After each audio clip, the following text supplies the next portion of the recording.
This video is sponsored by Skillshare.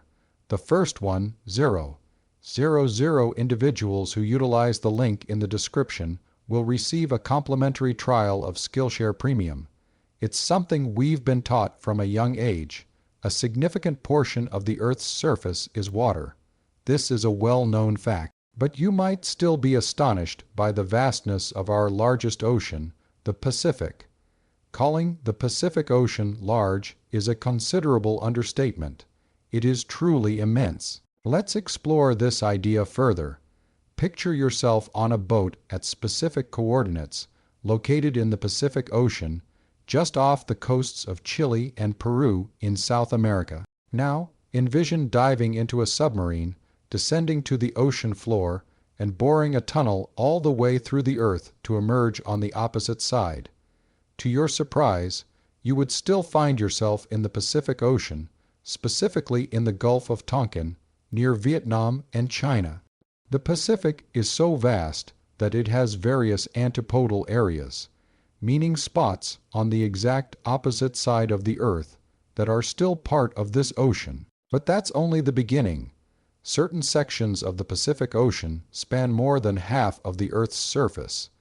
The longest uninterrupted body of water stretches between Indonesia and the coast of Colombia, measuring nearly 19,800 kilometers in length. This remarkable distance is sufficient to fit the entire diameter of the Moon, and you could even fit 5 moons in this span, with room to spare. Aerial views of the Pacific on Google Maps can give the impression that it occupies nearly half the planet, but this is misleading. Due to Earth's spherical shape, there is a horizon beyond which you cannot see a limit to your perspective. Regardless of how far you are from Earth, the horizon will always obscure your vision of half the planet. In truth, the Pacific Ocean covers about 1/3 of the Earth's surface, which is still significant enough to warrant a map like this. The map illustrates 2 distinct hemispheres dividing the Earth's surface into equal parts. Most of us recognize the eastern and western hemispheric perspectives, but this is largely based on British colonial thinking from the 19th century. In this alternate division, the world is categorized into a water hemisphere, the portion containing the majority of ocean, and a land hemisphere, featuring the most land. The Pacific occupies a substantial part of the water hemisphere, which itself comprises 89% water, 5% polar ice caps, and a mere 6% dry land. Thus, if you found yourself stranded in these oceans, it might take quite a while to encounter land. To quantify this further, the Pacific Ocean covers approximately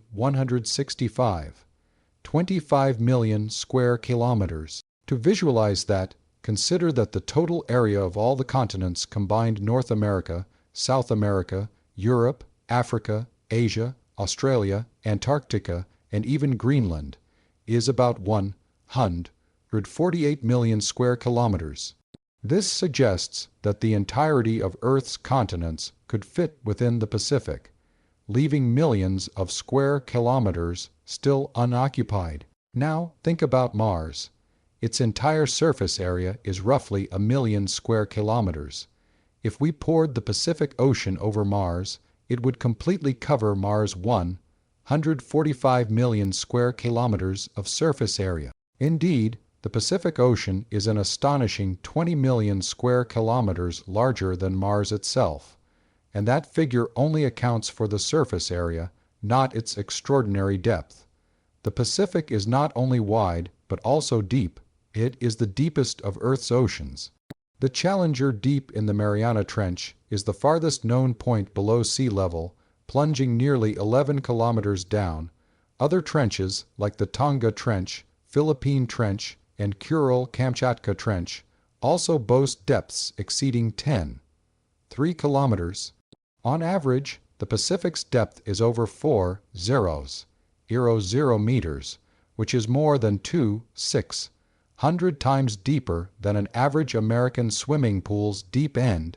This enormous size and depth lead to the Pacific containing around 710 million cubic kilometers of water, representing about 50% of all ocean water on Earth. This context underscores the incredible audacity of the ancient Polynesian navigators. They sailed into an uncharted ocean larger than all the continents combined, aiming to find new islands. And discover they did. The Pacific hosts more than 25,000 unique islands scattered across staggering distances. By around the year 1200, the Polynesians had reached nearly all of them from their initial homeland in Taiwan.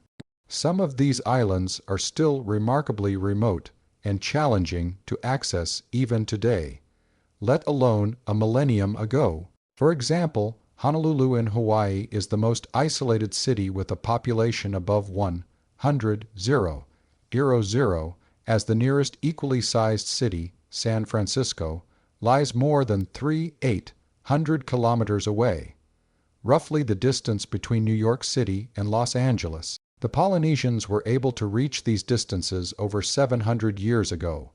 Similarly, Easter Island is often considered the most remote inhabited island globally, sitting over 20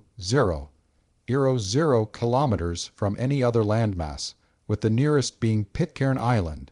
Pitcairn itself is extraordinarily isolated.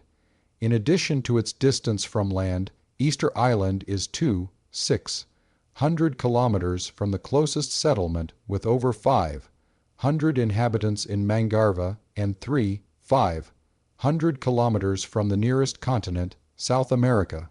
It also features the most remote airport in the world, with the next closest being in the Gambier Islands, 600 kilometers away, and the nearest major airport in Santiago, over 700 kilometers away. Remarkably, even the airport at the South Pole is closer to another airport than the one on Easter Island. The Polynesians may have discovered these lands over 200 years ago using only canoes. They were exceptional navigators who refined their skills over generations. Mastering the art of exploring an ocean of such vast proportions requires time and dedication, yet all journeys must begin somewhere. Starting is often the first step in acquiring any new skill.